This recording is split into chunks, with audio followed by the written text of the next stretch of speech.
Sindh assembly की एक committee के नए फैसले के तहत अब सूबाई असेंबली के मेंबर्स की तनख्वाह में 200% तक का इजाफा कर दिया गया है। तनख्वाह और मराद की मद में 1.5 लाख रुपए दिए जाते थे, उसे बढ़ाकर 4,30,000 रुपए कर दिया गया है। ये इजाफा तकरीबन 300% बनता है।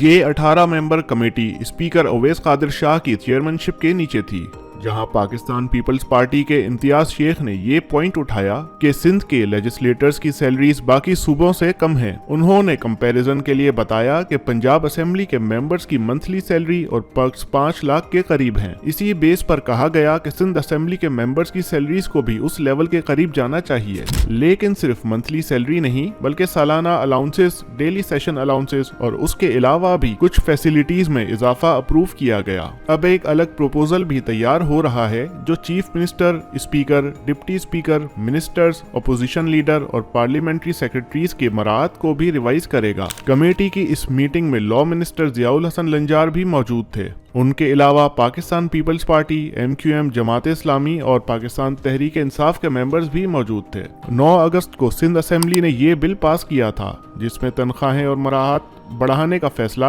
यूनैनिमसली अप्रूव किया गया। इस नए कानून के मुताबिक सिर्फ हुकूमती MPs के लिए नहीं बल्कि अपोजिशन के लिए भी बराबर का इजाफा होगा। इसके जरिए hospitality, house rent, utilities, travel, medical facilities और ऑफिस मेंटेनेंस तक का कवर मिलेगा। अपोजिशन लीडर को अब एक प्रोविंशियल मिनिस्टर के बराबर सैलरी और पर्क्स मिलेंगे और पार्लियामेंट्री कमेटी चेयरपर्सन्स को सरकारी गाड़ी और उसका फ्यूल और मेंटेनेंस के अलावा भी पैसे मिल सकते हैं, लेकिन पोस्ट छोड़ने के 3 दिन के अंदर वो गाड़ी वापस करना होगी। ये फैसला अपोजिशन और हुकूमत दोनों तरफ के लॉ मेकर्स के लिए एक बड़ा पैकेज है, लेकिन अवाम के दरमियान सवाल ये उठ रहा है कि जब महंगाई रिकॉर्ड लेवल पर है और लोग 2 वक्त की रोटी के लिए परेशान हैं, तो क्या MPs के लिए तनख्वाह और मराद का इतना बड़ा इजाफा जस्टिफाइड है? एक तरफ असेंबली के मेंबर्स कहते हैं कि उनकी सैलरीज बाकी सूबों के बराबर होनी चाहिए, दूसरी तरफ अवाम कहती है कि पहले उनके मसाइल हल करो फिर अपनी तनख्वाहें बढ़ाओ। अवाम समझती है कि सरकारी लोग अपनी जिंदगी तो मजीद आरामदेह और बेहतर बना रहे हैं, लेकिन अवाम के हिस्से में सिर्फ बिजली के बिल, पानी की किल्लत, रोजगार की कमी और उसके अलावा कई दूसरे मसाइल उनकी परेशानी में इजाफे का बाइस बन रहे हैं।